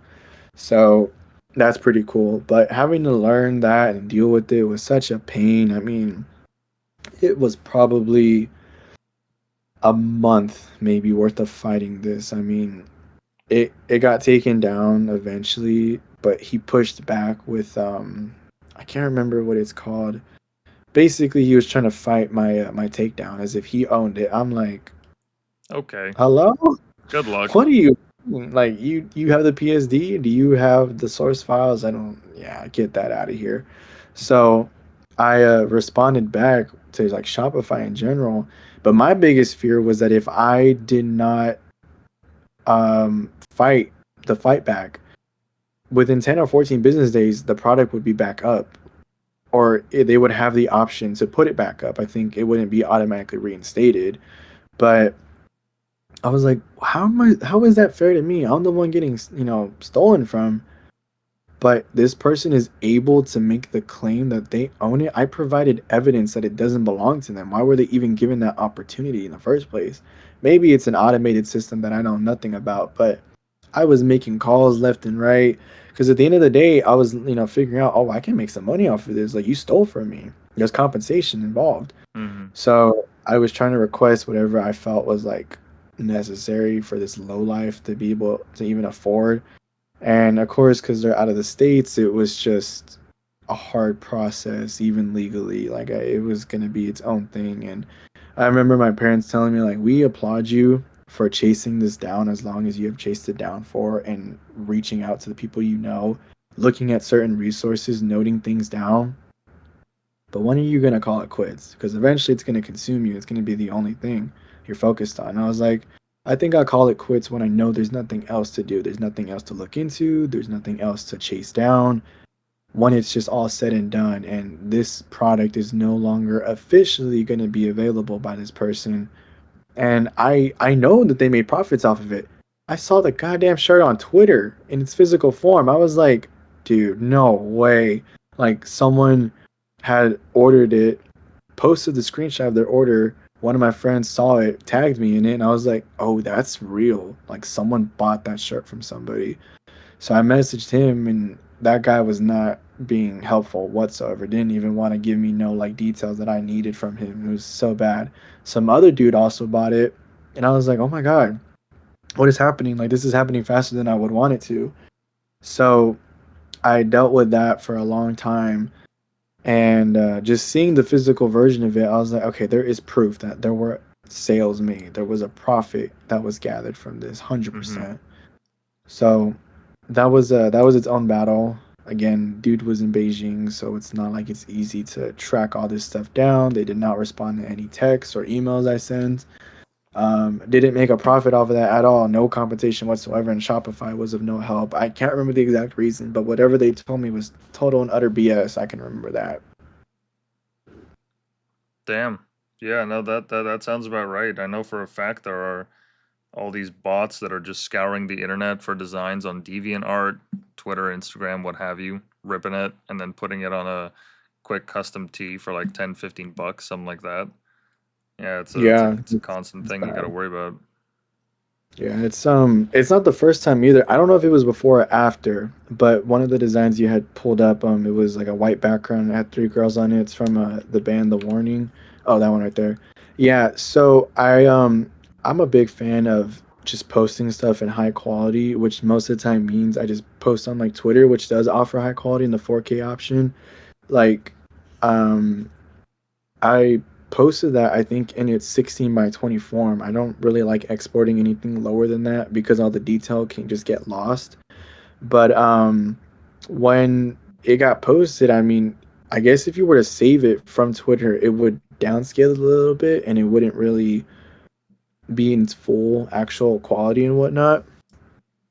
But I remember my friend had sent me this reel of somebody at one of the warnings like shows in Mexico, and somebody was interviewing them, just asking them questions, like I guess general questions about the band and the girls and the music. And then here comes this dude who's wearing the shirt. I'm like, what? What do you What? mean? I was like, that's the physical thing. I still have screenshots of it to this day because I reached out to the girl too, and I was like, do you just off the top of your head know who that was? Like, can I reach out to them? Because I don't know if he made it or if he bought it from someone. Which, if Mm. he did, now I gotta track that person down. But if it was him, I could be like, dude, what the hell is wrong with you? Like, you have some nerve to steal from me and then be willing to go on an interview wearing the shirt. So, and I looked at it and I was like, damn, they stole my shit. And it looks good too. Like, okay, I gotta give myself credit for that. But why does it look so good or something? So my best guess was they were able to just easily remove the white background because it had a little bit of texturing on it, but a couple of level adjustments and it's all gone. And they printed it, sold it, no clue if it was him, someone else, some weirdo on Etsy or whatever. But that was also like a shocking point right there. Like seeing something that I made not for sale at the moment, you know, on somebody else's body in Mexico. It's like there was too many things that were shocking me at that moment. I was like, all Too right, many layers. let's just handle this in a good way. If there even was, I don't think I handled anything with it afterwards because it's like, what could I do? There's nothing I could do. Yeah. I don't know who that person is. So I tried reverse searching it. My friend helped me too, but we found absolutely nothing. So that person is still profiting probably off of random shirt sales, if I'm being honest. Interesting. Yeah, I guess that's it's one of the things you gotta just keep in mind about the digital world.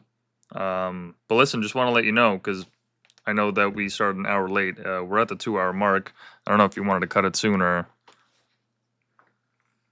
I mean, it's up to you if you have anything else you feel like you'd want to ask. I mean, I'm kind of just spewing out whatever, comes out of these tangents or anything you were asking. If there's anything else you'd want to put up there before we go ahead and close it out here. Um, well, I guess at this point, having learned what you have about the industry, um, where do you think it's actually going? Because before we started the show, we were talking a little bit about um, how you've seen a lot of the pitfalls of it, especially now in 2025, in terms of like making a career. Because I'd imagine that competition, ruthless isn't the word, but it's plentiful. Anyone and everyone access to a laptop can do this. If you know how to pirate software, you can get a cracked version of Adobe Photoshop or what have you. There's Mhm. just a ton more people in the space now as a result, and as more and more people come online, it's just going to become more prevalent. Um, what have you noticed about the way that the industry operates and your little space in it, in terms of where it's going to head now, or just some of the dynamics that you've noticed and people starting out or making careers out of this? I would say there's probably a few factors that would influence the industry, like other than money being one of the biggest controlling factors. Definitely the the people that we try to reach out to. Just are they even going to get back to us? Are they still going to continue to employ people who they know they're going to need for a specific type of project because they know it's not going to be done by anybody else other than us. So I would hope that there is some type of awakening or something where communication and dedication, like I mentioned earlier, gets a lot better and people are staying in contact correctly, reaching back out, communicating properly. Um, and then you just have people who are in it for the game. And, we're here to work. We have other people, the clients that are here to grow their business. So I would hope that that gets better as time goes on. It might take a second because it's not something that's widely talked about, but it's that little demon that's hiding in the corner of the closet that nobody knows how to tackle because it's something that, we can't do anything about it other than probably have to force the client into learning to just have good communication.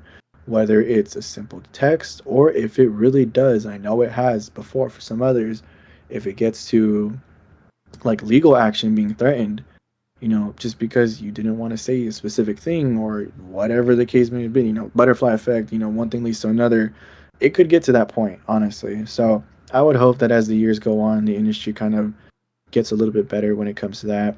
Also, just people being able to appreciate like the fact that we're doing this on our own. Most of us are self-taught. We teach each other just from experiences, developing our own niches, our own interests, and other people taking interest in it, vice versa, wanting to teach them, build a network. I mean, I have a small group of two other designers that I'm really close with because once you cut through the noise, you can see who is really in it for the game and who is all about being professional and whatnot, or just even working together to make certain things. So I'm so glad that I have like, that little chat with them and we're able to work on collab projects or discuss certain things, figure other things out before others do.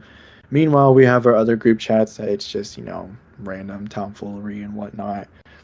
Just stuff you really cannot go back and have a meaningful conversation with just because that's just how it is. It's a social point, social gathering online at least, and that's all cool and everything. But sometimes you just want to talk business, you want to talk the game and everything. So I would hope that people who are voicing that out and sharing their interest, their niche, whenever those clients they come along, they're able to just appreciate it. They're able to respect like prices, business models, business formats, systems, whatever the case is, what have you. um and then from there things would just be a lot smoother. I feel great relationships would develop between designer and client because it's just like, hey, I trust you, you trust me, let's keep working. So that's like one of the big points. I think another thing too is the whole thing with AI. Like I said, it's a tool in my mind. I see people. It's been around for a long time, the concept of AI. But I think the problem is that when it started making its breakout scene, it was in such a bad light with all this random brain rot stuff coming out and Mm, everything, or the just straight Yetis, up, yeah, the Yetis just in the straight up forest. copying stuff. Yeah, it was something else, but or just straight up even like the whole thing with AI like stealing from other artists and everything, certain Mm-hmm. engines being trained off of others' work instead of licensed stuff or whatever that system is like and whatnot. So it just had a bad light when it broke into the scene, and I didn't like it at first either because that's all I saw it for because I was not too interested in looking into it. Then once I did, I was like, okay, now I can see why some people are for it, but those who are for it are not the same ones that I'm seeing use it and call themselves artists or whatnot. Like you're typing things into the prompt bar and everything. Which I get it. Some prompts are extensive and you have to be super detailed and understand like how is the engine going to perceive your words and how are you going to manipulate it to understand, make it understand like what you want. Um, but it's if it becomes something where too many people are using it and it still has that AI look to it, um, it's going to be so obvious. It's only going to drive some people away. It could bring in some people who really don't care that they're using it. But I know a lot of people who appreciate artists will just be like, really? Like in the comment section of an ad, like, really? We had to use AI for this? You couldn't get a crew of like 50 people and a good budget to just film this car going over a bridge? Like, what happened? Um, but like I said, in some cases, it's good, good tool, making images and whatnot. I've said this before. There's a couple of pieces I've done where I needed something very specific and Google was not going to have it. So Mm-hmm. I just, manipulated some images I already had, composited them together to make something close to what I needed, or even sketched something out and used reference images and had it just make one image out of the 10 or 5 that I needed, which the other ones probably came from Google, but I needed it to make this one specific one because otherwise the composition would have not worked. And it's like that's a perfect example of how to use it. I used it to make something that's used on a larger scale, not what a lot of people do, which is just make it and that's the end result right there. Call it quits. No treatment, no nothing to it, which again, not a fan of that. I'd rather just make some. I mean, even that skull piece with the dagger going through it, that is a composition of like a heart and then a specific angle of a skull that I submitted into like GPT or something for it to make a realistic looking one at that very angle with a specific texture. And then I composited the heart onto it and blended it in. And then the dagger itself was a composition, I think, of three different swords: the blade, the hilt, and the cross section area. Mm-hmm. So it's not like it was the answer. It was a key part in making that design look the way it was, amongst all the other heavy lifting I did. I spent 5 minutes in GPT just to get that image, but I spent a week in Photoshop compositing, coloring, detailing, everything else. So it I feel like it has its place and it's good for automation for a lot of things where it won't get out of hand, but I feel like some people need to like let up on it and not have such a negative approach because what they're, criticizing is the bad side of things, which I totally understand. But if someone is trying to like tell you straight up like, no, no, no, that's not what I'm using it for. Like this is what we're using it for. But you're being very like I guess difficult about it, like just not wanting to give into it, then that's just on you. But like some of others that have used it already and have done great work with it, they told me like it's going to be part of our industry whether you like it or not. You just have to take the reins right now before it's too late and you're obeying something that should never have been, your boss in the first place. You need to make the AI your employee, not the other way around. Well said. Well said. That's as good a place as I need to end it. And I just wanted to say because we barely touched upon your style, your aesthetic, and all that.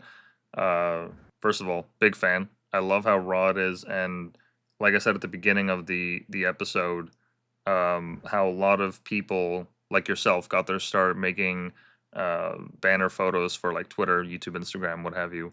Um, a lot of people that have done that have similar styles to your own, in the sense that it's an attempt to get to something realistic, but not realistic in the sense that I don't know, it's like high definition and all that, but realistic in the sense that like it's rugged, it's real, it's not pristine, it's not clean.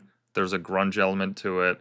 I've noticed a lot of people leaning into that style. I don't know if it's just the generation. We just grew up on the internet. We're tired of the Yeah. the the clean, over corporatized, like kind of simple shape design.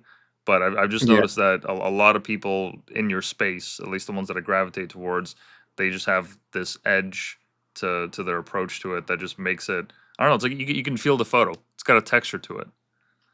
Yeah, I mean, like even just give it a little bit more content to the streaming and everything. I mean, my style is something that was just totally experimental, honestly. Like, I mean, you can see me going from super grungy and dithered out merch pieces to something like that, where it was a composition of this screen grab of the car and the explosion in the background, this screen grab of the campfire.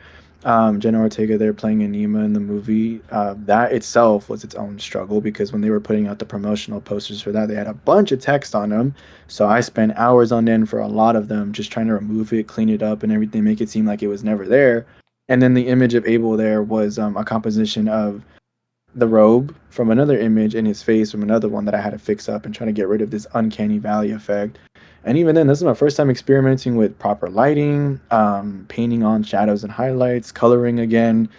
I kind of just reverted to using a specific color palette instead of trying to blend in the natural colors of everything because I figured that's not going to work well for me at least. So you can see me going from grungy textured posters like amateur stuff into properly dithered out works, properly composited merch pieces. And then even recently, my whole obsession with dithered graphics, like what is it called, bitmapping stuff, glowy stuff. I mean, I share that passion with a good friend of mine, Mr. We Run Differently, my good friend Nico. We have a good love for the game of glow basically, and his method called dirty glow is something he taught to me, and then I kind of just went from there, really developed that passion for doing glow stuff. So it ranges. I think a big thing with me is definitely, like you said, the textures. I have every single project is probably like at least an hour or two worth of texturing, like just going through at least 100 gigabytes like that I have stored on my drive worth of textures from a variety of sources. Duran Studios, Texture Labs, Texture Pick, I think is one of them, or even other creators or friends that have sold texture packs. Just trying to create something that doesn't look cliche, but like you said, looks raw, Mm-hmm. real, not perfect, not pristine, feels like you can feel the photo and like what would it actually look like if it was printed out in this method. So that's always been a big thing with me, especially because I started off with posters. So texturing has definitely played a part of my style. But then we get to, like stuff like this, March pieces, grunged out stuff, which is funny because a lot of my grungy stuff came from listening to heavier music, metal and death metal, and I was never into that stuff. Not that I hated it, I just never got into it. Lo and behold, Bad Omens, sick ass metal band comes around with a track called Death of Peace of Mind. I listened to that through an Instagram ad, found their profile, listened to them even more, and then from there, now I am like pretty much a metalhead at this point. I mean, I'm not like someone you can be like, oh, give me 5 songs from this band. No, no, no. I'm just Mm-hmm. gonna tell you, I straight up enjoy people screaming in my ear because it's fun to sing that kind of stuff when you're singing along. Just being able to like learn how to like fry scream or do gutturals and everything. And a lot of my clients are in that genre too, so it works perfectly. I have an interest in it. Let me do something for you, making a style out of it.